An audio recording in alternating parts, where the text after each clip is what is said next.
Jogo de Palavra. As entrevistas de Rui Miguel Tovar. Olá, muito bom dia. Bem-vindos a mais um Jogo de Palavra na Rádio Renascença.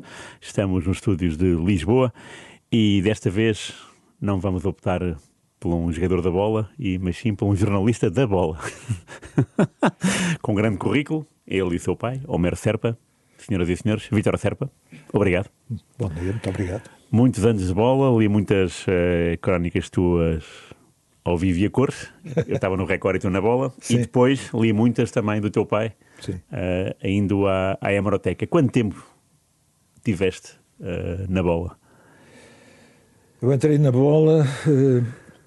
Bem, pela mão do meu pai eu tive praticamente a vida toda. Exatamente. Ia ao Bairro Alto com ele e achava aquilo realmente um mundo absolutamente fascinante, não é? Para um jovem, para um miúdo, para aquilo era fantástico.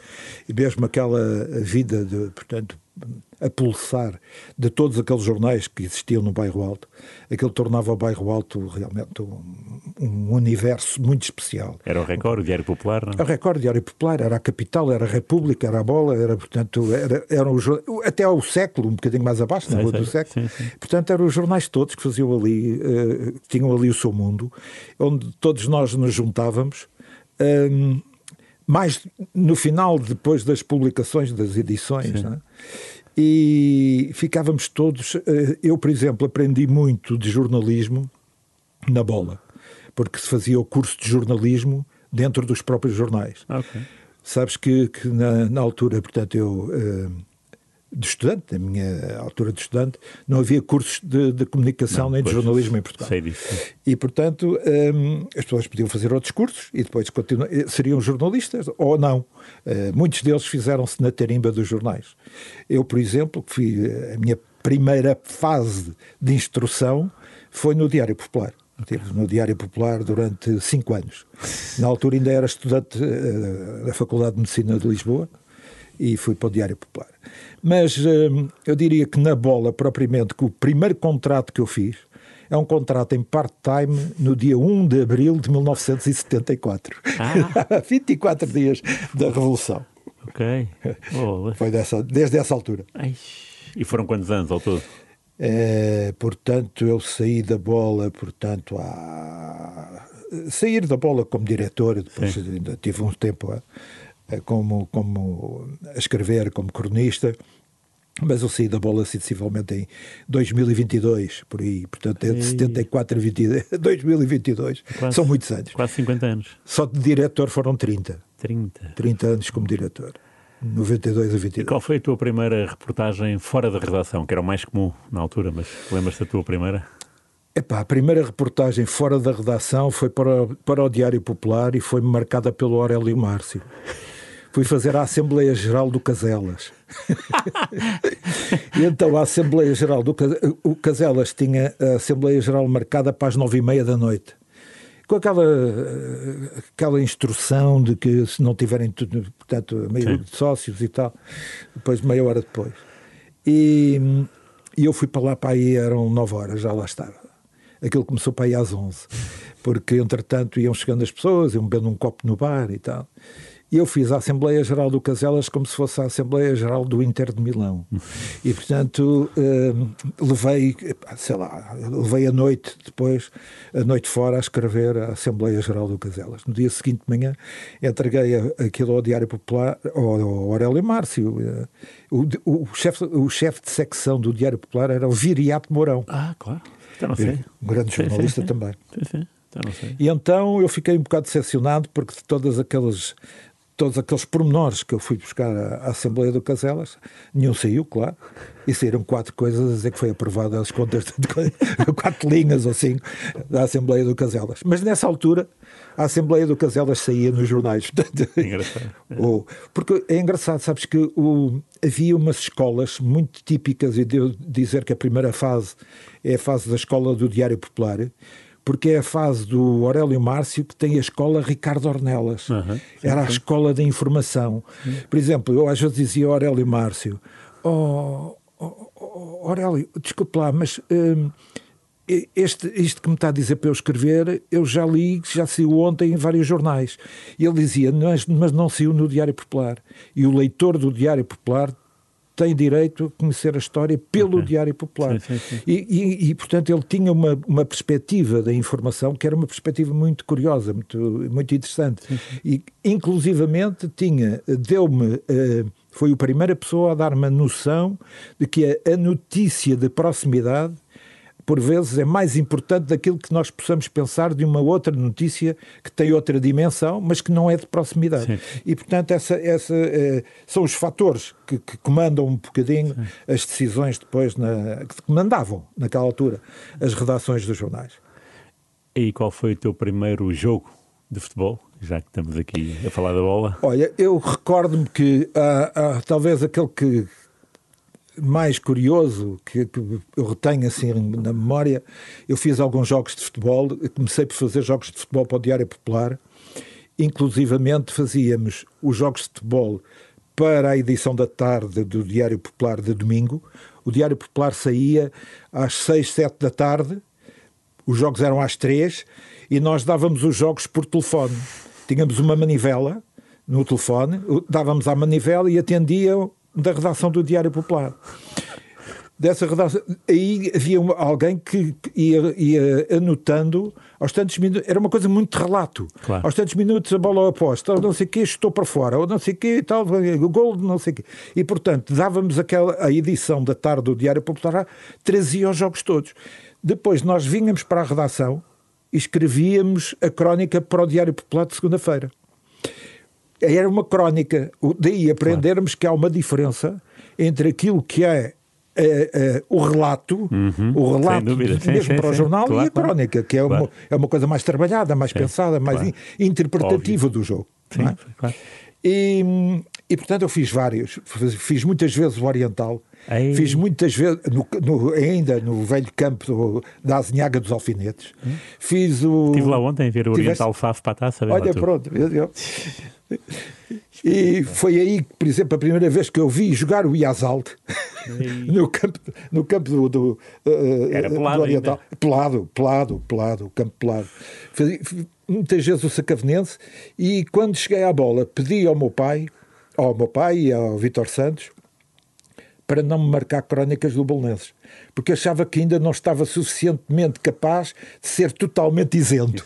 E, portanto, para não escrever. Agora, a primeira crónica que me deu assim um orgulho muito grande, quase uma vaidade, foi em agosto de 1971, tinha 19 anos, e o Diário Popular mandou-me fazer o torneio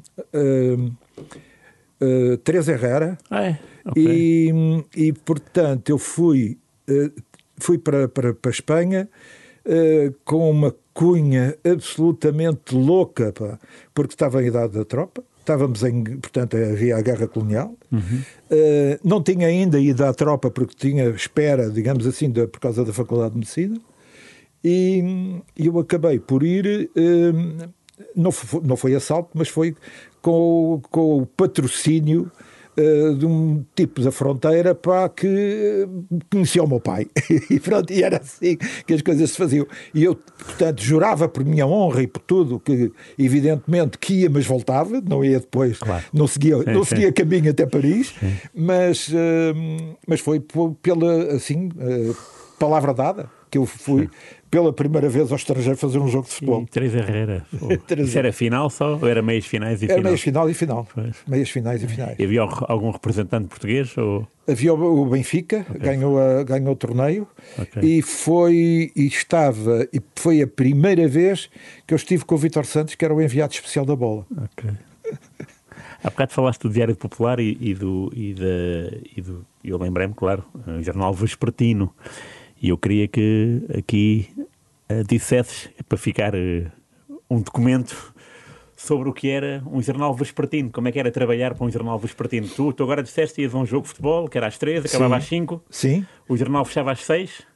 Às 6 horas fechava a redação. Para o jornal para a gráfica, que era cá em baixo, no resto de chão. Isso é na Luxuriano. Na Luxuriano, na rua Luxuriano, no bairro Alto. E depois ia para as bancas através de Ardinas? Ia para as bancas através de Ardinas, era vendido basicamente nos grandes centros urbanos, não é? Aqui basicamente em Lisboa Lisboa, na zona por exemplo, do Caixo Dré. Havia vários sítios, portanto, em que vendia e tinha uma venda muito significativa. Era mesmo? Muito significativa. Portanto, havia pessoas na rua essa hora à espera do jornal. À espera do jornal do final da tarde de domingo. Porque era o futebol. Incluindo as pessoas que iam ao futebol. As pessoas que iam ao futebol iam aqui ao Benfica, ao Sporting, ao Belenenses e tal. E quando vinham do futebol, compravam o Diário Popular ou compravam o Diário de Lisboa, porque também tinham... Eram os dois, o Diário Popular e o Diário de Lisboa. Eu lembro-me disso, também. E nós fazíamos depois... Eu depois vinha para a redação, vinha para o Diário Popular. Portanto, vinhas do estádio para a redação? Vinha do estádio para a redação. Noite dentro. E na redação, noite dentro, quer dizer, escrevíamos aquilo, às vezes não tínhamos propriamente horas de fecho, porque o jornal só saía no dia seguinte, à tarde. Portanto, sim, mas tínhamos que fechar cedo. Mas a que horas é que era isso? O dia seguinte vocês entravam a que horas? Dia seguinte nós muitas vezes entrávamos por volta das 10 horas. Salvo alturas em que tínhamos agenda, serviço de agenda, claro. E podíamos estar mais cedo. Mas normalmente às 10 horas fechávamos. E o jornal fechava a que horas nesse dia? Na segunda-feira, na terça, na quarta? Por volta de meio-dia, meia hora, uma hora, tinha que estar fechado. E depois vocês estavam livres. E depois estávamos livres. A não ser que houvesse agenda, claro. Mas sim. Se não houvesse, estávamos livres.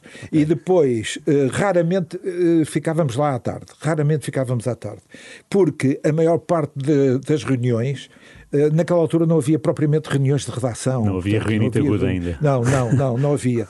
E o que havia era uma agenda. Nós procurávamos, portanto, saber como é que, antes de terminar a edição, já estava o chefe de secção, já fazia a agenda, levava a agenda ao chefe de redação, o chefe de redação assinava de cruz, não é? Claro. Assinava de cruz, porque sim. Não ia fazer a agenda de todas as secções do jornal. Mas o Diário Popular foi realmente uma grande escola, sobretudo, nomeadamente até pelos jornalistas que tinha. Claro. Tínhamos jornalistas absolutamente fantásticos. Eu recordo-me, por exemplo, um dos que mais, me entusiasmava era o Batista Bastos, que era, ao mesmo tempo, era uma figura... eu diria que anárquica, portanto tinha uma certa anarquia na forma de fazer jornalismo, que era uma coisa que lhe dava um sentido de liberdade muito especial. Era uma figura muito curiosa. E era dada? Ele dave-se com a redação? Dava-se. Era um fulano com muito humor, era um tipo com muita piada, era um tipo... Eu recordo-me, deixa-me contar isto já agora, Conta,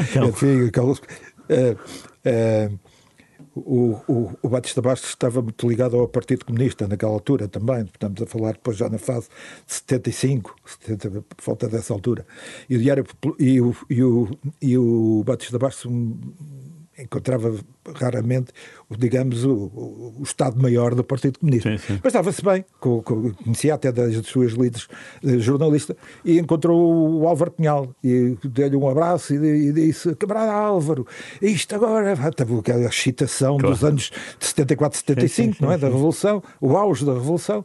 Isto agora é especial, agora até as nossas camaradas são giras. Isto era um bocado o Batista Bastos, era uma figura muito especial.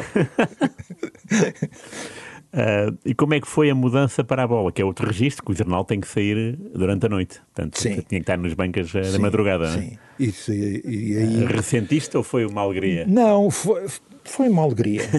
Foi uma alegria por várias razões. Primeiro porque... naquela altura, ir para a bola era ascender ao mais alto do jornalismo em Portugal. Não só do ponto de vista financeiro, a bola pagava 3 vezes o que pagava um jornal, o Diário Popular pagava um jornalista. Mais tarde, só muito mais tarde, é que aparece o Público, que pode equiparar um bocadinho, mas mesmo assim não tanto. A bola pagava muito, muito bem, e tinha, por pagar muito bem, tinha os melhores jornalistas, e portanto era um orgulho muito grande ir para a bola. Fui convidado pelo Vítor Santos. O Vítor Santos teve uma conversa comigo, uma conversa muito... O Vítor Santos era realmente uma figura muito... está ainda hoje por fazer uma história verdadeira sobre aquilo que representou o Vítor Santos para o jornalismo e para a bola. Ele era uma pessoa com uma intuição absolutamente notável. Ele era incapaz de publicar um jornal que não tivesse uma primeira página com uma força de venda. E então era capaz de atrasar a edição até um de nós conseguir encontrar com os nossos contactos. Estávamos permanentemente a fazer contactos até conseguir uma notícia que marcasse a diferença. Válida, ok. Válida e que marcasse a diferença. Claro, e era ao mesmo tempo um homem que tinha esta apreciação muito, muito curiosa. Enquanto toda a gente gostava de... E isto é de alguma maneira um ensinamento para os dias de hoje. Havia em vários jornais a perspectiva de que era importante estar à frente do ponto de vista tecnológico. O Vítor Santos achava que era importante estar atrás, porque os outros experimentavam primeiro, caíam várias vezes em ratoeiras, e quando aquilo já tivesse afinado, então ele entrava. E foi assim ao nível das comunicações, por exemplo, com os telexes, com os faxes, com a forma de se fazer fotografia. Ele entrava apenas quando o terreno já estava pisado e portanto, as armadilhas já tinham explodido todas. Sim. E, portanto, é que ele entrava. Era um homem que tinha uma noção também de que é muito curioso, porque já várias vezes isto não foi muito notado ainda, não foi muito falado. A Bola tinha praticamente era um conjunto de famílias que tinham os filhos dentro da Bola. O Carlos Miranda, por exemplo, tinha o Sérgio Veiga. O Vítor Santos tinha o Rui Santos, que era o sobrinho. Certo. O meu pai, fui eu para lá depois também. O Carlos Pinhão tinha a Leonor Pinhão. Verdade, sim, portanto, o Alfredo Farinha tinha o filho, o Vítor Farinha, que era o chefe de secretaria. Isto, ao princípio, a gente olhava para isto e dizia assim, mas que raio, que ideia, mas isto quer dizer, isto ao mesmo tempo, isto não é um jornal, isto é um clã, isto funciona como um clã. A verdade é que isto criava um espírito de unidade, criava um espírito de equipa, criava um por todos, todos por um, que era um dos grandes segredos da Bola. Portanto, nós tínhamos... ali passávamos muitas vezes, jantávamos em casa uns dos outros e juntávamos, claro. Sim, e como as redações eram muito pequenas, era a redação inteira que jantava. Sendo que a noite era absolutamente crucial para o crescimento dos jornalistas portugueses. Todos eles, todos os jovens jornalistas, e eu tive a felicidade de poder, naquele tal universo do Bairro Alto, aprender com os grandes mestres do jornalismo. Curiosamente, uma parte muito significativa não eram da área do desporto, eram de áreas, portanto, completamente diferentes, e, portanto, dos jornais generalistas da época. Claro, cultura, economia, política. Claro. Política. Sim. Juntávamos-nos todos. Sim. E juntávamos-nos todos com outras, portanto, com gente da noite, com malta da noite, sim. E disto tudo nasciam histórias e nascia uma capacidade muito grande de nós entendermos a reportagem de uma forma completamente diferente. Eu hoje não é propriamente, eu não estranho, pelo contrário, eu percebo que o que seja que esteja a acontecer. Agora não é jornalismo, não há jornalismo. Eu acho que o jornalismo foi definhando e está prestes a morrer ao nível dos jornais da imprensa. Sim, em Portugal, porque nós de repente descobrimos uma coisa, é que não temos realmente escala para podermos ter jornais da imprensa. Eu hoje li uma notícia aterradora, que dentro de muito pouco tempo, e vai haver uma reunião agora próxima com o Governo, porque dentro de muito pouco tempo está seriamente em risco não haver distribuição de jornais para o interior do país. Porquê? Porque são poucos jornais, e já não há modelo de negócio que ajude a levar um jornal atrás dos montes, à beira alta, à beira baixa, ao Alentejo, e isto é assustador. Claro. Isto é profundamente assustador. Mas como é que isto se resolve? É uma coisa mais complexa que ficará para outra altura. Pois eu tenho a ideia que o jornalismo já não é de ação, é de reação. Isso já é uma das lacunas do jornalismo. É um jornalismo atual. light. Eu diria light e like. porque se não tiver likes, é verdade, não funciona. E neste momento, cada vez que isto cria problemas gravíssimos de autocensura e até eu diria, ao mesmo tempo, de incapacidade de valorizar o criativo. Porque o criativo, muitas vezes, leva tempo a ser absorvido. E o que é mais absorvido é o instantâneo, aquilo que é portanto, o verniz da unha.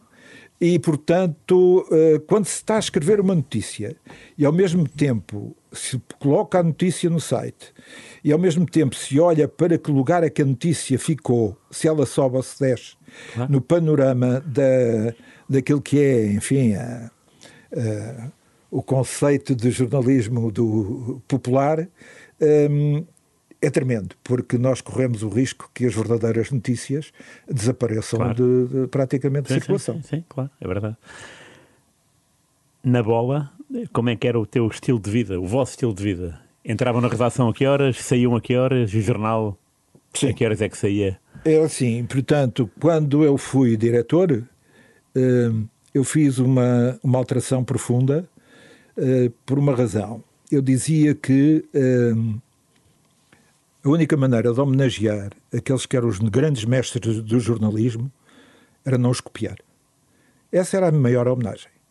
Porque se nós viéssemos pura e simplesmente, e havia nessa altura uma facção muito significativa de gente que queria única e exclusivamente copiar, porque aquilo era um modelo de sucesso, um modelo de tudo, posso queimando do Vítor Santos, mas quer dizer, era feito por alguém que tinha uma determinada personalidade, uma determinada característica sim. E muitas qualidades que as outras pessoas não tinham. Portanto, a maneira que eu teria de alguma maneira, quando fui nomeado para a direção do jornal, em 1992, eu considerei a possibilidade pensei muito seriamente naquilo que iria fazer como diretor do jornal. E o que eu fiz foi alterar profundamente os métodos do jornal. Eu devo dizer que, olhando para trás, nos tempos de hoje, eu nunca me arrependi de o ter feito, mas olhando para trás eu percebo que não tenha resultado exatamente na medida que eu pretendia. O que é que eu procurei fazer? Procurei fazer uma direção partilhada. Uma direção partilhada na responsabilidade de cada chefe de redação, de cada pessoa que estivesse à frente de uma secção, de cada jornalista que fosse responsável pela sua, eu diria, pelo seu trabalho. Isso permitia, e isso aprendi realmente também com o Vítor Santos. Alguém que estivesse como enviado especial era o rei do seu trabalho. Sim. Não havia cá, naquela altura, em vez de cortar, tirava-se publicidade. É verdade. Tirava-se a publicidade para poder... porque se o redator escreveu aquilo é porque ele sentiu que era aquilo que tinha que dizer aos leitores. E os leitores estavam sempre realmente em primeiro lugar, efetivamente, e não naquilo que é propaganda. Eu aprendi isso e tive isso. Portanto, eu mantive um conjunto eu diria, de princípios e de ética, mas alterei depois o funcionamento. Não quis manter um funcionamento unipessoal, no mando, na chefia, na liderança, um líder absoluto, e procurei que, de alguma maneira, digamos, partilhar os poderes. E esta coisa não funciona muito bem. A verdade é que esta coisa não funciona muito bem. Umas vezes fiquei muito contente porque consegui, e ainda hoje estou muito contente porque olho para o panorama do jornalismo português e estão lá todos os que estiveram comigo na bola, muitos deles como diretores de jornais, muitos deles como chefes de redação, muitos deles como pessoas importantes, consideradas importantes na área da rádio, da televisão. Isso para mim é um grande orgulho. Do ponto de vista propriamente do jornal, nem sempre, confesso, resultou no sentido de conseguirmos daquela equipa fazer golos, não é? Sim. Às vezes trocava bem a bola, mas não fazia os golos. Mas não me arrependo disso, porque faz parte também da minha idiosincrasia, diria. Faz parte da minha personalidade. Eu era incapaz de chegar a um sítio e de ser, digamos, um capataz, de ser o chefe daqui, o dono da quinta, uma coisa desse tipo. Nunca esteve dentro das minhas ambições, pelo contrário. Mas reconheço que é mais difícil funcionar da maneira que eu quis funcionar e provavelmente menos produtivo, não sei. Ao longo desses anos todos, quantos mundiais foste como enviado especial? Fui a 8. 8 mundiais. 8 campeonatos do mundo. Desde 1986 tive 58 dias no México. Com a seleção portuguesa? Com a seleção portuguesa e depois da seleção portuguesa. Eu fui à final ao Estádio Azteca, a famosa final, com o Vítor Santos. O Vítor Santos ficaram os dois? Ficámos os dois para a final. E no final do jogo, o Vítor Santos escrevia quilómetros de prosa. E, portanto, fomos os últimos a sair do estádio. Descemos as escadas do Azteca, viemos cá para fora, havia um estacionamento que era gigantesco, e chegámos ao estacionamento e o Vítor Santos vira-se para mim e diz-me: olha para trás. Eu olhei para trás e estava o estádio imponente e vazio naquela altura, noite cerrada, e o Vítor Santos toca-me no braço e diz: dá-me um abraço. Eu dei-lhe um abraço, porque era o fim do Campeonato do Mundo, tínhamos trabalhado bem, mas não era isso que o Vítor Santos queria. O Vítor Santos dá-me aquele abraço e diz-me assim: eu com este abraço, isto é a minha passagem de testemunho. Aquilo, estou-me a arrepiar um bocado, é a minha passagem de testemunho. Isto em 1986, era um bocado assustador para mim, portanto, depois o Vítor Santos morreu 4 anos depois, já não conseguiu ir, apesar de ter tentado, ao Campeonato do Mundo 90, a Itália, e portanto, houve depois uma situação difícil, como eu calculava, uma situação muito difícil de resolver. Por isso é que eu há bocadinho dizia, ninguém substitui um homem como Vítor Santos. Substituí-lo procurando imitá-lo, é a pior coisa que se pode fazer. Claro. Portanto, à memória do Vítor Santos. Tinha que ser diferente, não podia ser igual, porque as pessoas não são iguais. Aquele homem era único, era insubstituível, de maneira que não valia a pena querer imitá-lo. E por isso, isto aconteceu em 1986, e eu realmente, que foi uma coisa que me impressionou muito, foi das coisas que mais me impressionou na minha carreira de jornalista, foi realmente aquele abraço dado no Estádio Azteca, para já longas horas depois da Argentina ter erguido a taça. E vocês começaram com Portugal em Saltilho, não? Comecei com Portugal em Saltilho, Portugal foi a primeira seleção a ir para o México. Nem o México estava ainda... nem o México estava ainda... E tu foste com a seleção, o mesmo voo? Não. Fui à frente, ainda por cima, com o Nuno Ferrari, fomos os dois, para fazer reportagem de Saltilho, antes da seleção, o que é que estava preparado, como é que estão as coisas, e fomos os primeiros, portanto, a dar a reparar que não estava nada preparado. Tinha tudo aquilo que os mexicanos tinham prometido que iam fazer no Hotel La Torre, que é onde ficou a Seleção Nacional. Sim. Nós ficámos no mesmo hotel. Ficámos no mesmo hotel, que aquilo era um motel. Eram casinhas, várias casinhas. E depois tinha uma torre central e aquilo naquelas... Eu, por exemplo, podia estar ao lado do futre e depois... Pronto. E a convivência era permanente, digamos assim. O que não deixa de ser curioso para os dias de hoje. Claro, muito. Muito curioso. E a verdade é que nós reparamos que o campo de treinos parecia uma daquelas subidas agora que nós vimos agora que o João Almeida na volta à Espanha, não é? Sim. O campo era mais ou menos, tinha essa inclinação, era bem 14%, e portanto as equipas, portanto, da seleção dividiam-se entre quem estava para baixo e quem estava para cima, e aqueles que eram considerados os adversários faltaram todos. Portanto, tiveram que jogar com equipas formadas por funcionários de hotel e coisas assim do género. De maneira que aquilo foi realmente uma desgraça completa. E vocês viam os treinos? Nós víamos os treinos, nós estávamos permanentemente com os jogadores, víamos os treinos, íamos com eles para o treino, vínhamos com eles do treino, vínhamos a falar pelo caminho, eles vinham-nos a dizer, pá, vocês estão a ver isto, pá, isto é muito desgraça, pá, estes gajos, pá, e tal. E era, portanto, havia naquela altura na Federação uma luta terrível entre o Presidente da Federação, o Silva Rezende, e o resto, portanto, e nomeadamente o Amândio de Carvalho, que era o chefe da delegação. Estando lá o secretário-geral, que era o César Grácio, era o secretário-geral da Federação, e havia ali uma luta terrível entre aquelas fações todas, não é? Alguns dos próprios, portanto, como o Amândio de Carvalho, puxavam para o jogador e diziam que os jogadores tinham razão. E depois, nas colunas do hotel de La Torre, vinham, portanto, eram afixadas e coladas os telexes que eram enviados de apoio aos jogadores numa coluna, e aqueles que vinham de apoio à direção da Federação e ao Silva Rezende eram coladas numa coluna ao lado do hotel. E nós olhávamos e, portanto, os jornalistas estavam no meio disto, não é? Estavam no meio desta vida. O que tornou a situação extremamente complicada para os jornalistas. O que é que o que é que se devia contar? Tudo. O que é que... Vamos lá ver, é uma situação muito, muito complicada. À partida, nós diríamos, bom, mas não há dúvida nenhuma, vocês viam, têm que contar tudo.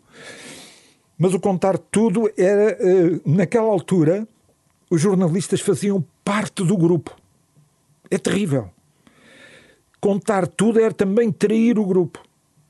Contar tudo e às vezes era a maneira como se contava. Claro. A maneira como se contava tudo. Trair o grupo era uma coisa complicada. Mas foi tão difícil, tão complicado, tão, eu diria, ao mesmo tempo, eu diria que um bocado caótico, que a partir daí nunca mais os jornalistas acompanharam as equipas nos hotéis, nos aviões, nos aviões sim, mas nos hotéis nós entrávamos no autocarro com os jogadores, íamos às vezes para treinos fora do sítio do hotel de La Torre, os jornalistas iam também no autocarro com os jogadores. Jogos não? Os jogos não íamos com os jogadores. Okay. Mas em alguns casos de jogos particulares eu fui no autocarro com os jogadores. Muitas vezes fui com o autocarro. Da seleção, dizes, ou também clubes? Da seleção, também clubes. Recordo, por exemplo, que o Benfica, como Mário Wilson, em Gelsenkirchen, cheguei portanto, ao aeroporto de Frankfurt e eu tinha o cabelo tipo Jimi Hendrix, muito grande e tal, naquele tipo, tal, cheio de caracóis, e um grande bigode e tal. E até eles achavam que eu era provavelmente portanto, um terrorista portanto, que estava a tentar entrar na Alemanha, e então retiveram-me na fronteira. E eu ia para Gelsenkirchen às tantas da noite e vinha com o Benfica, com o Mário Wilson. Bom, e eu, passado 20 minutos de estar ali retido na fronteira, disse, olha, acabou-se, não consigo mais. E comecei a embirrar lá com os polícias e tal, e nem estava a ver que ia preso. E depois lá vem um fulano entregar-me o passaporte, naquela altura era mesmo passaporte, obviamente, não havia espaço Schengen, e disseram-me, meia hora depois, ou mais de estar ali, disseram-me que pronto, olha, vá-se lá embora. Eu agarrei naquilo, pá, e digo, e agora o que é que eu vou fazer a esta hora? Como é que eu vou pagar o Gelsenkirchen? E quando chego cá fora, à saída mesmo do aeroporto, estava o Mário Wilson à minha espera. Tinha retido o autocarro durante meia hora, porque um jornalista... Não, eu era um jornalista, mas fazia parte daquele grupo. Sim. E, portanto, estas coisas são, ao mesmo tempo, obrigavam a ter uma medida muito certa, muito racional, sobre as questões da responsabilidade que se tem como jornalista e também da responsabilidade que se tem como gente do grupo. Não se devia deixar de contar aquilo que poderia acontecer, mas havia coisas que tinham que ficar no grupo. Dependia se elas eram... de alguma maneira, tinha que se fazer aqui um trabalho interpretativo. Se ela podia, de alguma maneira, ter incidência no resultado desportivo. Claro.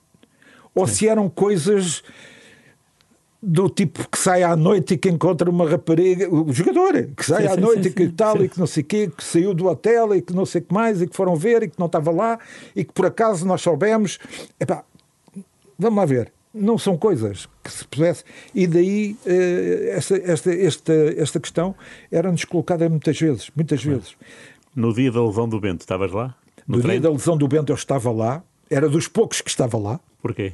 Porque muitos era um treino que era fora do hotel de La Torre, ficava na cidade e portanto o que aconteceu foi que muitos ficaram era uma chatice, era mais um treino, não dava o hotel estava um calor incrível, tinha uma piscina porreira e ficou-se na porreira. A dada altura, portanto, quem estava lá era e tu viste o lance mesmo? Rádio Renascença? A Rádio Renascença estava lá no treino com o Beltrão Coelho e já com o Ribeiro Cristóvão. Ok. E acompanharam, eu, portanto, estava com o Nuno Ferrari, portanto, o Nuno Ferrari fez as fotografias, fomos ao hospital. Com o Bento? Com o Bento, sim. Com o Bento não, não fomos com o Bento, fomos lá ter. Okay. E pronto, soubemos que havia uma fratura. Logo. E mais desiludido e mais triste do que o Bento ficou o Damas. Porque o Damas não estava nada à espera de jogar naquele Mundial. Mas não eram muitos os jornalistas que estavam naquela altura naquele treino.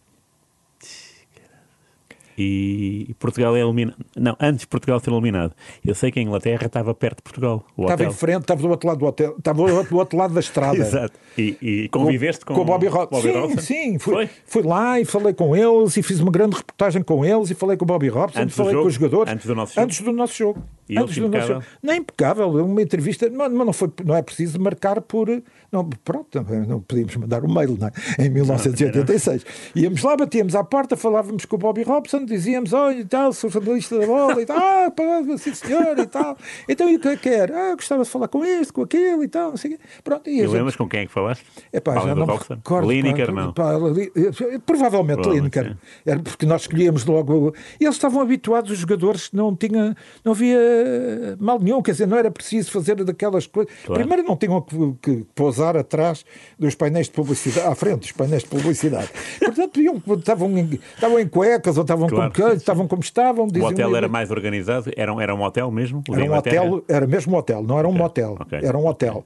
Portugal acho que tentou ir para esse hotel, mas não conseguiu, porque estava já ocupado pela Inglaterra. Okay. Mas foi interessantíssimo, porque o que aconteceu foi que houve pessoas que faziam parte da comitiva portuguesa que esse hotel tinha uma discoteca mais conveniente, mais interessante, mais frequentada. E houve pessoas que, não estou a falar de jogadores, mas houve pessoas que faziam parte da comitiva portuguesa que de vez em quando frequentavam essa discoteca. Houve uma altura que tiveram que correr e fugir de um grupo isso foi perigoso, de um grupo de mexicanos de navalhas na mão atrás deles, porque havia uma crise de ciúmes. Ok, muito bem. Portugal é eliminado e tu ficas lá a acompanhar o quê? Brasil. Pronto, vou para Guadalajara. Aí, claro, sim. Guadalajara, Brasil. Já tinha sido a cidade no México 70. Sim. E Guadalajara vivia é um brasileirão.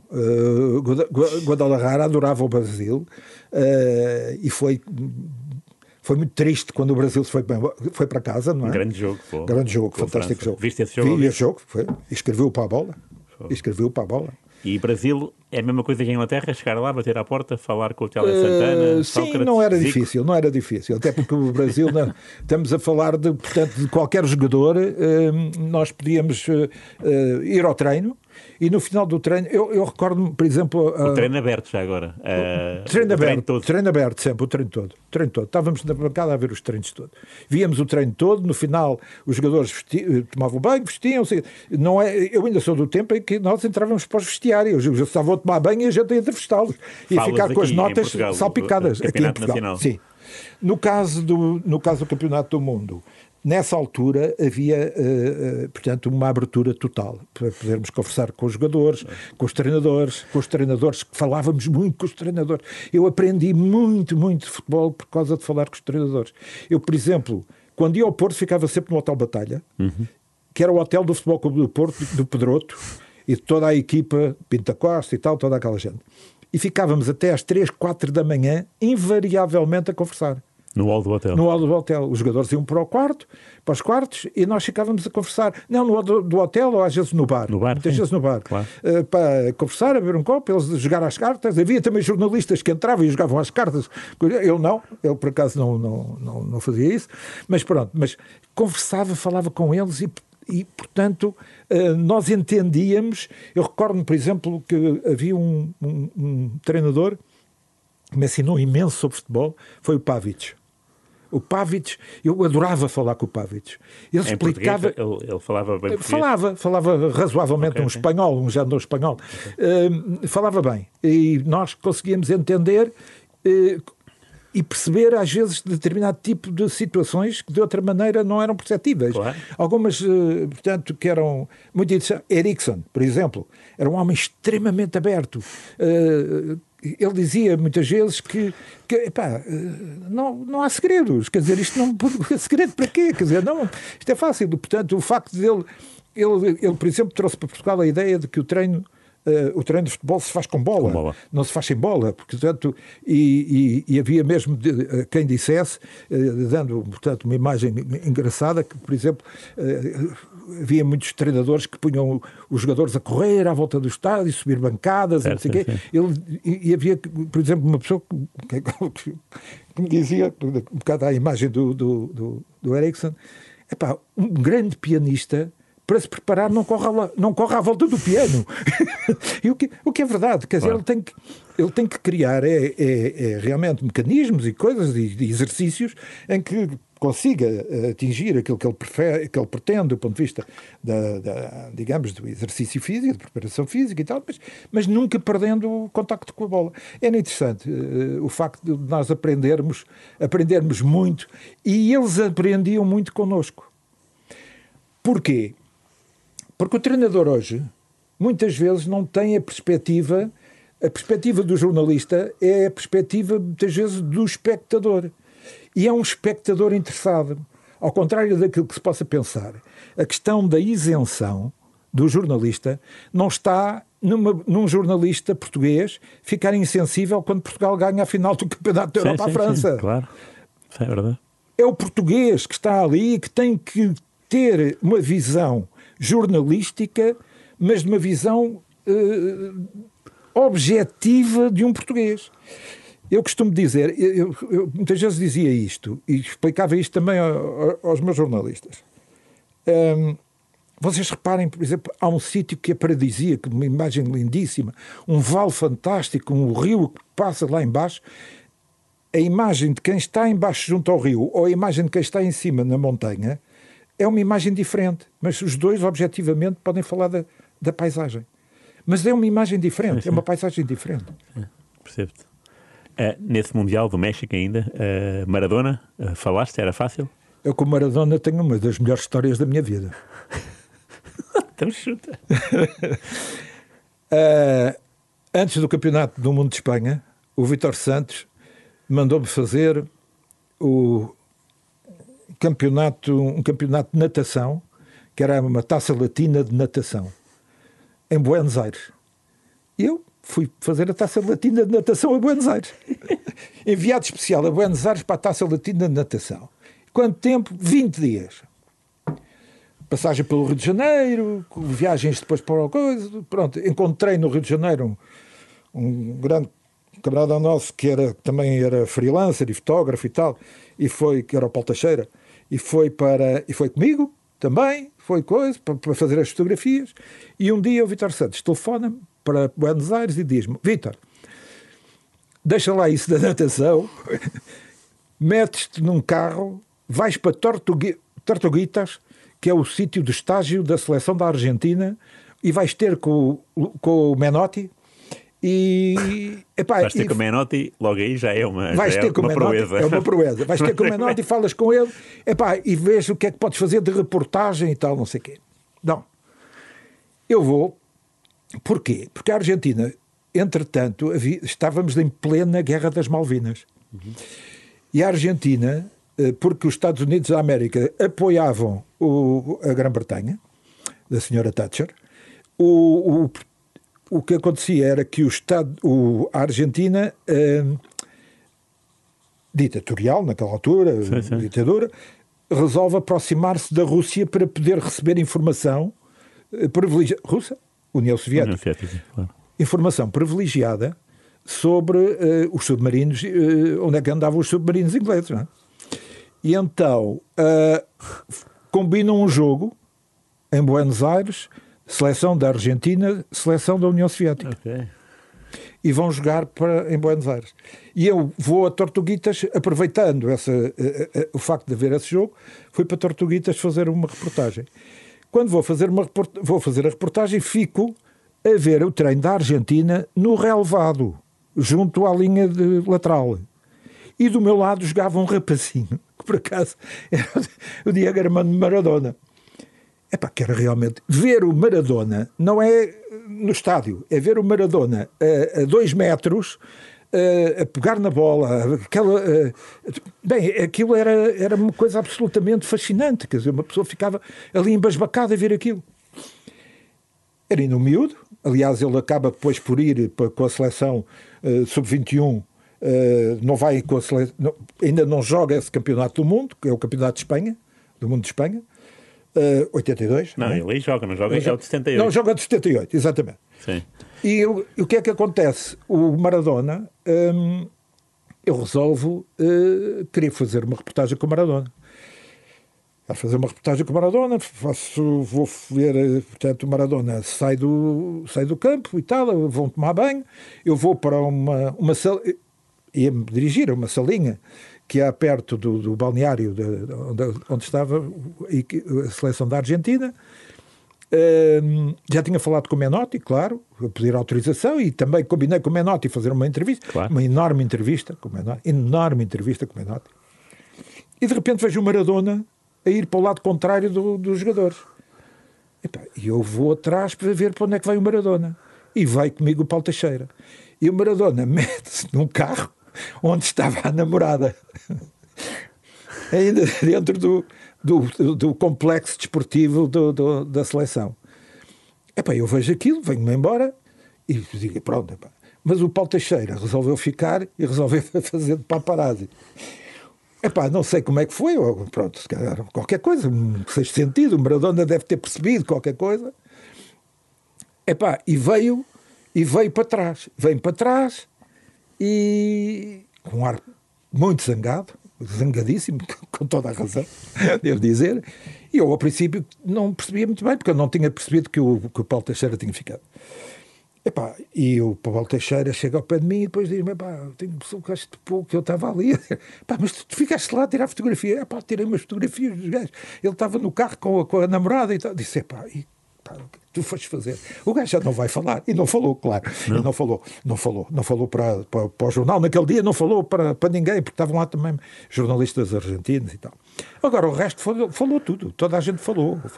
Falaram várias... Portanto, e o Menotti deu-me uma entrevista que era um tratado de futebol. Era uma coisa... ter gente assim, daquele nível. Porque, além de mais, o Menotti era um homem muito culto, um homem, portanto, com uma capacidade também de convencimento e de criar empatia extraordinário, e, portanto, foi verdadeiramente fantástico. E depois fui fazer esse fantástico jogo, histórico jogo, da Argentina com a União Soviética, que, tal como se previa, empataram. Okay. Previa-se mesmo uma coisa, um empate. Agora, eu não me recordo de ter visto... tirando o jogo de Moscou, em Portugal levou 5-0 da União Soviética, um estádio inteiro a aplaudir a União Soviética, como vi em Buenos Aires. É uma coisa absolutamente impressionante. Com o hino e com as coisas todas e tal, um aplauso esvaziante. Tu há bocado disseste primeiro Mundial do México e depois Portugal só está em 2002, ou seja, os outros mundiais seguintes... Faço todos os mundiais sem Portugal. Nesse parênteses é sem Portugal. Sem Portugal. Quando encontras Portugal já é uma realidade jornalística e futebolística totalmente diferente. Estamos a falar de 2002, portanto claro. Já estamos a falar, portanto, do período de 2002, Coreia e Japão. Foi um mundial lindíssimo. Eu aí eu estive na Coreia um ano e tal antes, convidado pelo próprio governo da Coreia para fazer, portanto, uma reportagem ampla sobre o Mundial da Coreia. Porquê? Havia um antagonismo muito grande, uma rivalidade enorme entre a Coreia e o Japão. A FIFA estava partida ao meio. De um lado, portanto, digamos que o João Avelange patrocinava claramente o Japão e o Blatter claramente a Coreia do Sul. E então eles próprios mexeram os cordelinhos no sentido de tornar mais mediático internacionalmente cada uma das partes. Portanto, neste caso, a Coreia fez estes convites, portanto, feitos a toda a imprensa, um representante de cada país. Okay. A bola era sempre a escolhida e, portanto, eu estive 15 dias, quase 15 dias na Coreia, mas não foi só em Seul, fizemos o país todo. Nós fizemos os sítios todos, inclusivamente eles tinham feito um género de um campeonatozinho com jogos da seleção da Coreia, com várias seleções internacionais. Tinham os representantes dos continentes, o futebol dos continentes, o africano, o sul-americano, com CACAF, não sei o quê, que tratados de uma maneira incrível. Eu tinha carro, motorista e uma secretária, só para mim. A secretária, muito à moda coreana, um dia combinámos que às 9 horas saímos do hotel, ela telefona-me do metro a dizer-me que ia estar 3 minutos atrasada. É mesmo coreano isto. Ela tinha aprendido português no Brasil e foi destacada pela Federação Coreana para isto. Mas com aviões particulares, para irmos para todos os sítios, coisas absolutamente incríveis. Claro. E depois estive lá realmente durante o Campeonato do Mundo. Com Portugal também, não? Com Portugal. Estive com Portugal e depois mais uma vez, até ao fim. Fase de grupos e depois com quem? E depois provavelmente tive Brasil, sempre, quase sempre. Então foste à final. Fui à final e fiz a final. E fiz a final do Brasil. E como é que era? Scolari, por exemplo, era fácil na mesma? O Scolari era muito fácil. O Scolari era um homem muito fácil. Era um homem que não levantava, quer dizer, evidentemente não estamos a falar de 1986, não estamos a falar de Zé Torres, não é? Não estamos a falar de Zé Torres, que o Zé Torres, antes do jogo com Marrocos, o Zé Torres chamou... Antes que é no dia ou antes? Não, na véspera do jogo com Marrocos, o Zé Torres chamou um grupo de jornalistas ao quarto dele a dizer como é que ia jogar e o que é que nós pensávamos sobre isso. Exatamente. Coisas desse tipo. E eu fui fazer uma reportagem com Marrocos, onde o famoso treinador José Faria me convidou a falar com o Zé Torres para ver ali um gentleman agreement, para se conseguir ali um empate, porque esse empate resultava na qualificação de Portugal e de Marrocos. E o Zé Torres, a resposta dele, recordo, eu disse, eu não tenho nada a ver com isso, eu digo ao Zé Torres, mas eu não tenho nada a ver com isso, não sei o que mais. E disse ao Zé Torres, não tenho nada a ver com isto, mas o Faria disse-me isto assim, assim. E o Zé Torres vira-se para mim e diz-me assim, está bem, mas nós marcamos primeiro. Mas correu mal. Aquilo em Guadalajara correu muito mal. Não foi assim. Não foi assim. E Scolari fácil, em 2002. Scolari em 2002 fácil. Tinha uma... embora nós... dizer isto até é assustador. Eu já não recordo exatamente o número de jornalistas que nós tínhamos, mas éramos muitos. Nós normalmente levávamos... Nós bola. Jogos Olímpicos e Campeonatos do Mundo, nós muitas vezes levávamos 5, 6 jornalistas. O que quer dizer que eu, por exemplo... não ia, por exemplo, às conferências de imprensa, portanto, aos treinos, claro. Portanto, não fazia outro tipo de trabalho, de análise de reportagens, de coisas diferentes. Claro. Mas era relativamente fácil. A relação do Scolari com os jornalistas portugueses era uma boa relação. E quantos europeus foste? Mundiais 8? Mundiais 8, europeus não fui muitos, fui 2. Só? 2. Normalmente, porquê? Porque os europeus eram sempre anos de Jogos Olímpicos. Eu fui a 6 Jogos Olímpicos. Tá. Fui a 8 mundiais e a 6 Jogos Olímpicos. E europeus foste a quais, já agora? Europeus fui, portanto, o europeu que foi jogado em Portugal, e o da Bélgica-Holanda. 2000, ok. E ao Europeu de Portugal. Porque o de Bélgica-Holanda, mesmo assim, não fui salpicado. Não estive lá em permanência. Okay. Porque fui muitas vezes, mas não coincidia com os Jogos Olímpicos que foram em Sydney, em setembro, ainda por em cima. setembro, Sim. e portanto permitiu-me ir realmente a esse europeu. Por outro lado, também era também, isso também fazia parte, obviamente, de uma política de trabalho. Também, portanto, havia outras pessoas e outros jornalistas que mereciam também estar e até dirigir as suas equipas de trabalho quando iam a esses europeus. E qual foi o primeiro Jogos Olímpicos que foste? 92, Barcelona. Foi os primeiros Jogos Olímpicos a que eu fui. Viste o Dream Team, basquetebol? Bem, sim. E desci a Rambla com o Dream Team a bater bolas pela Rambla fora, que entupiu Barcelona, que não se podia andar para lado nenhum. Foi uma coisa já depois do ouro ou não, no princípio ainda não tinham começado a jogar, como uma ação de propaganda mediática. Sim. Eu assisti à conferência de imprensa mais profissional do mundo, que foi a conferência de imprensa do Dream Team, em que cada jogador, cada uma daquelas estrelas, tinha um papel a desempenhar, representava um papel. Havia o Barclay, que era o mau, havia o gajo, portanto, o sábio, o pensador, o não sei o quê. Aquilo foi uma conferência de imprensa que me impressionou de tal maneira que eu, a partir daí, ia a muitas vezes nos Jogos Olímpicos, os selecionadores americanos de basquete, era uma norma, faziam sempre uma jornada de informação sobre o basquete e sobre lideranças e liderança no basquetebol e lideranças em geral. Eu não perdia uma. Eu ia a todas. Aquilo era uma coisa absolutamente anos-luz à frente daquilo que existia em Portugal. Não é? E é assim que o jornalista aprende. Também na área do desporto é assim. O que é que te viste nos Jogos Olímpicos de histórico, de que hoje ainda se fala e que daqui a 100 anos se falará? Vi muita coisa. Portanto, para além eu podia falar agora de todos os grandes, Fala, então. o Usain Bolt, dessa gente toda. Viste os Vi, ouros? claro que sim. Portanto, a vitória do Nelson Évora em Pequim, coisas absolutamente fantásticas que pude assistir, coisas altamente também decepcionantes. Por exemplo, os Jogos de Atlanta.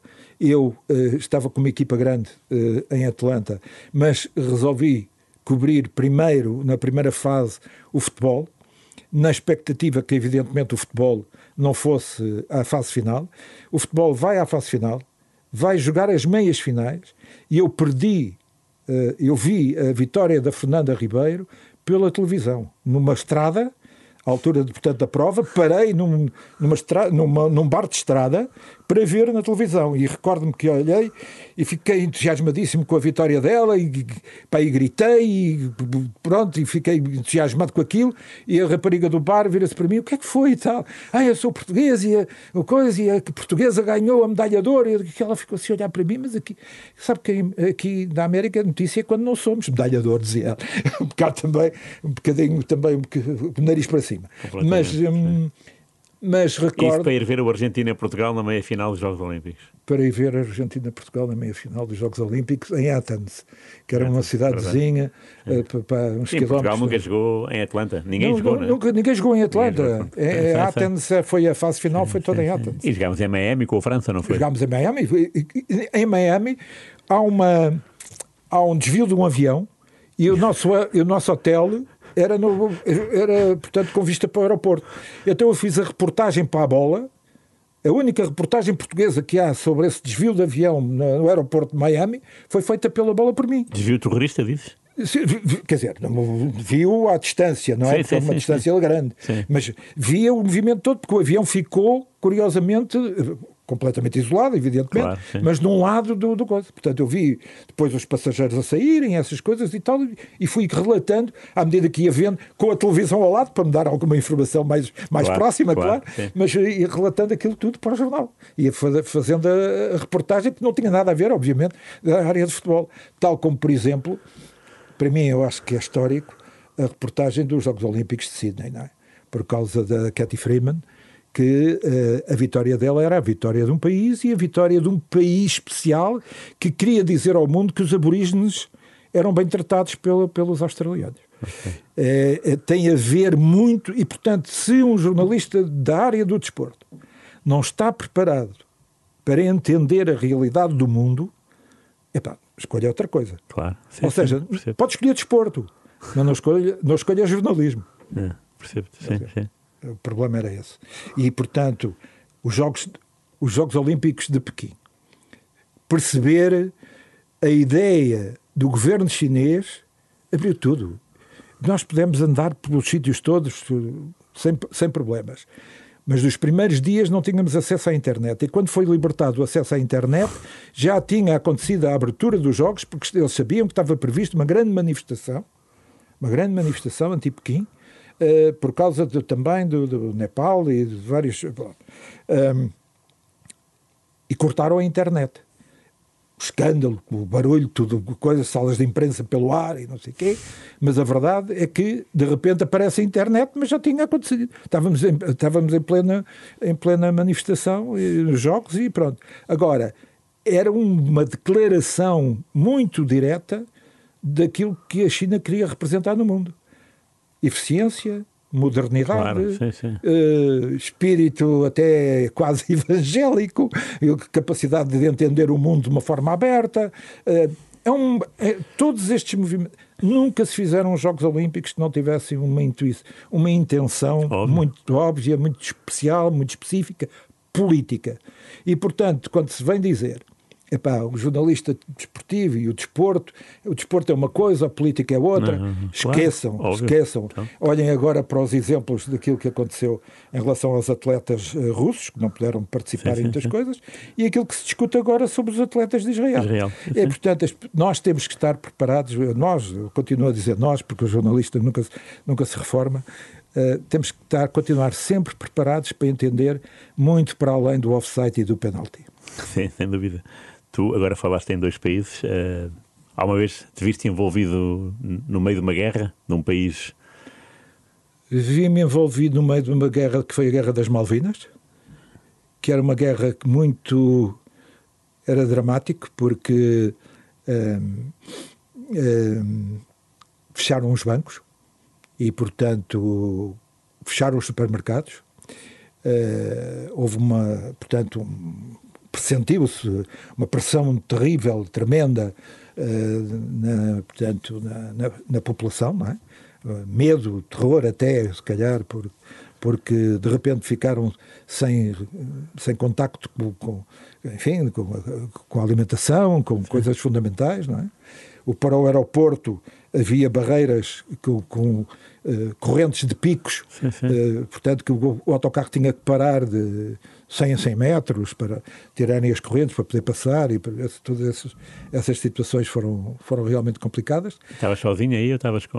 Não, estavas com o tal brasileiro? Estava com o brasileiro, estava com o Paulo Teixeira. Depois aconteceu-me também em Angola também no período da Guerra Civil.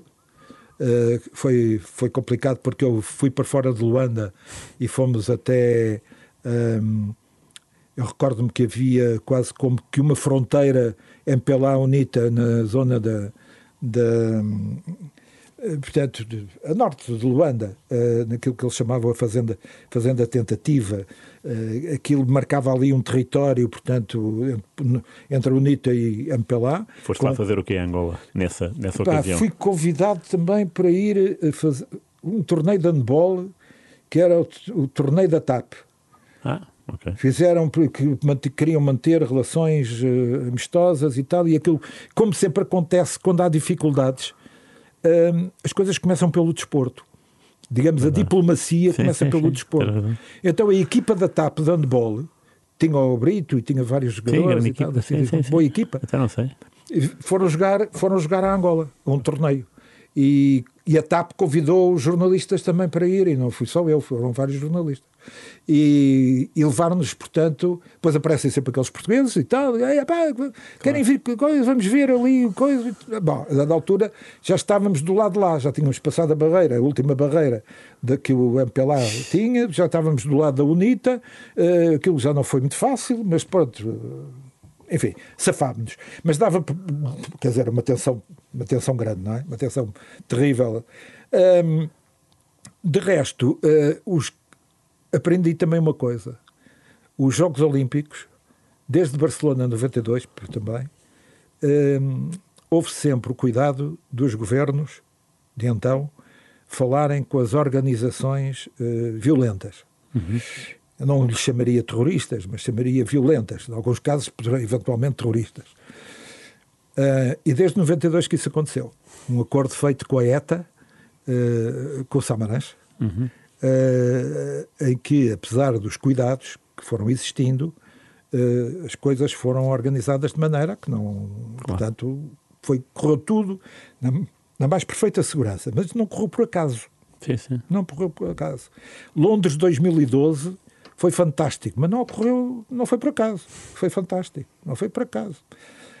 As coisas têm que se trabalhar muito nos bastidores, ao nível político, para se conseguir uma dimensão como os Jogos Olímpicos, um Campeonato do Mundo, que corra normalmente e naturalmente, sem grandes perturbações. Claro, sim, muito bem. Essas coisas são giras. Então não são, claro que sim.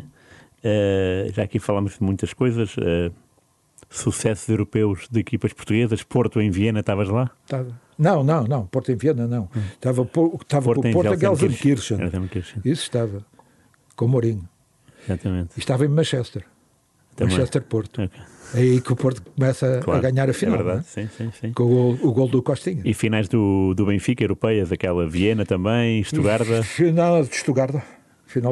Antes penaltis? Benfica, sim. Penalti... Penalti do Veloso, que toda a gente fala de coisa, 5-5 e depois aquilo.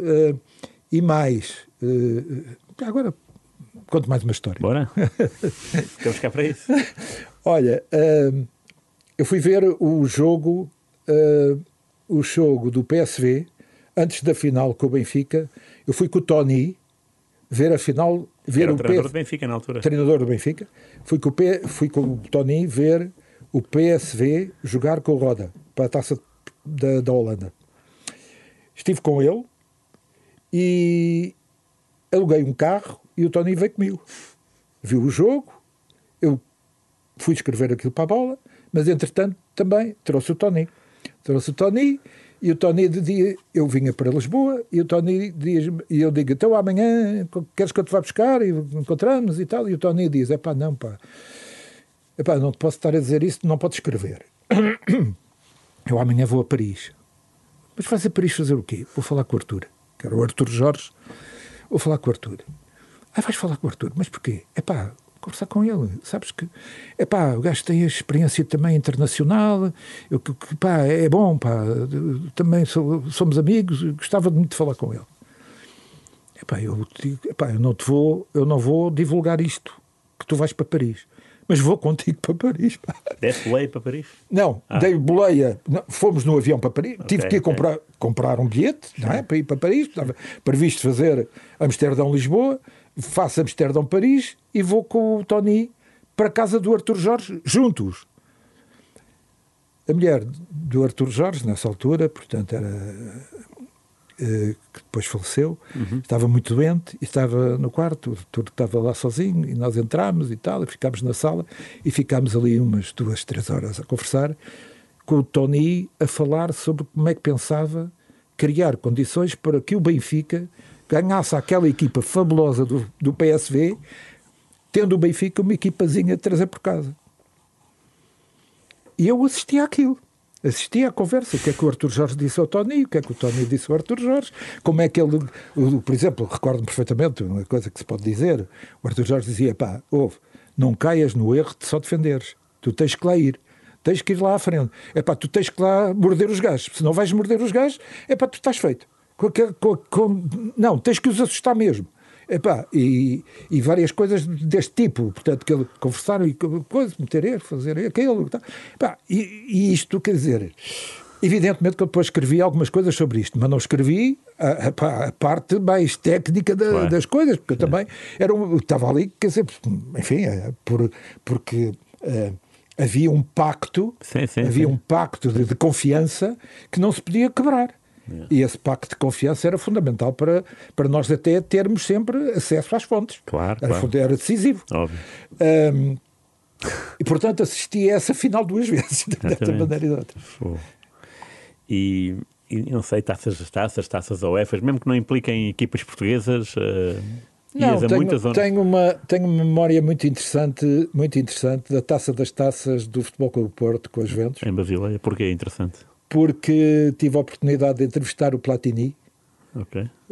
Encontrei o Platini, que entretanto tinha feito o treino e depois treinava ao Porto. E o Platini foi para o alto da bancada ver o treino do Porto. Um bocado do treino do Porto. E eu fui ter com ele e tal. Disse que era jornalista, evidentemente, e tal. E tivemos a conversámos um bocado.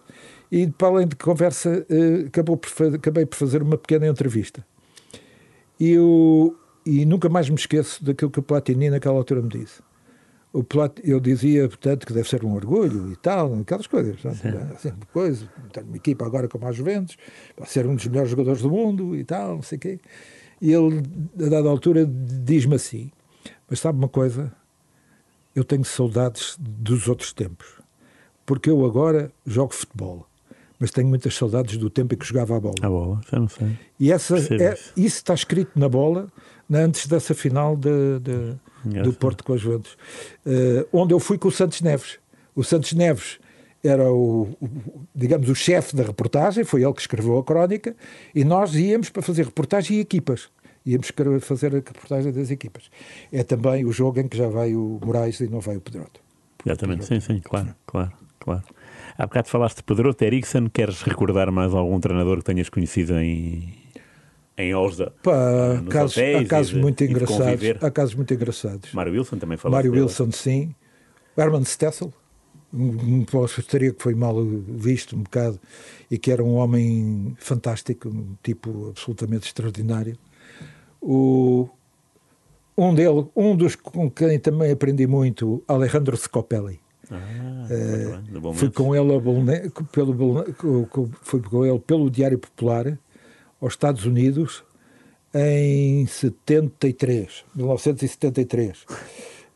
Canadá e Diário Popular. Uma das coisas que mais interessante me aconteceu foi ter visto o Último Tango em Paris, que era completamente proibido em Portugal, portanto, e as pessoas chegaram a ver o Último Tango em Paris. O Marlon Brando e tal. E o Scopelli é um treinador. Era um treinador muito especial, um homem muito experiente, muito calmo, muito interessante, e de repente o Belenenses é chamado a fazer um jogo que não estava previsto com o Vitória de Guimarães. Mário Wilson, do Vitória de Guimarães, vem de Vancouver e fazem um jogo em Newark. Não é em Newark, ao pé de Boston, é New Bedford. Vão jogar a New Bedford, uma organização portuguesa da tanga, e pronto. Bem, aconteceu que apareceu uma tempestade daquelas que acontecem nos Estados Unidos no verão, não é? Um vendaval tremendo. A gente viu no Mundial Clubes, não é? Foi, exatamente. Um furacão, uma coisa assim e tal. Só que ali, não havia hipótese de irem para as cabines. O problema é que evidentemente não havia público, não é? E o homem que fez aquilo, era dono de restaurantes e tal, e não tinha dinheiro para pagar as equipas. Então as equipas resolveram não entrar em campo para a segunda parte. Até que se arranjou lá um esquema, eu assisti também à conversa, mas eu não tenho como pagar, e depois não sei o quê, mas eu prometo que vou pagar, e não sei o que mais, e tal.